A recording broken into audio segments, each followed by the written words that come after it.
सर्वांना जय शिवराय. आज कावळ्याची गोष्ट सांगणार आहे. कावळा माणसाला भेटवस्तू देतो का? तर हो, देतो. कावळा अत्यंत हुशार पक्षी आहे.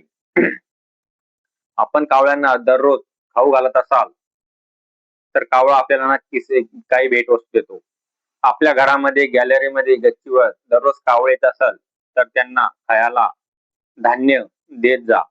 कारण कावळा आपल्याला त्या बदल्यात काही ना काही भेटवस्तू देत असतो.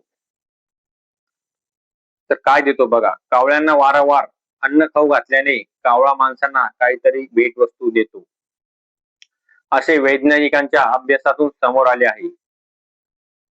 वैज्ञानिकांच्या मते कावळे माणसाचे चेहरे लक्षात ठेवतात, त्यामुळे ज्यांनी प्रेमाने त्यांना खायला दिले ते कृतज्ञता म्हणून त्यांना काहीतरी भेटवस्तू देतात. जसे की ज्या ठिकाणी कावळ्याला अन्न देतो त्याच ठिकाणी टोपण, गारगोटी, काचेचा तुकडा अशा वस्तू कावळा कृतज्ञता व्यक्त म्हणून आणून ठेवत असतो.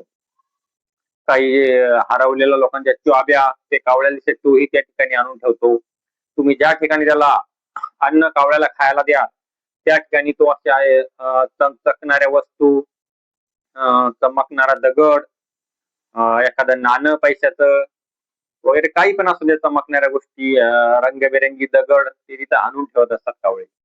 इतके कावळे हुशार असतात. म्हणजे आपण त्यांना खायला देतो त्या बदल्यात ते आपल्याला काही ना काही भेटवस्तू म्हणून त्याच ठिकाणी आणून ठेवत असतात. नाही तर तुम्ही प्रयोग करून बघा, आपल्या घरामध्ये गच्चीवर कुठे कावळे येत असेल तर त्यांना तुम्ही सलग 8-10 दिवस खायला टाकून बघा, ती त्या ठिकाणी त्याच्या बदल्यात काही ना काही वस्तू तिथं आणून ठेवतात. इतका कावळा हुशार पक्षी आहे. नाहीतर प्रयोग करून बघा. प्रयोग करा आणि सांगा. जय शिवराय.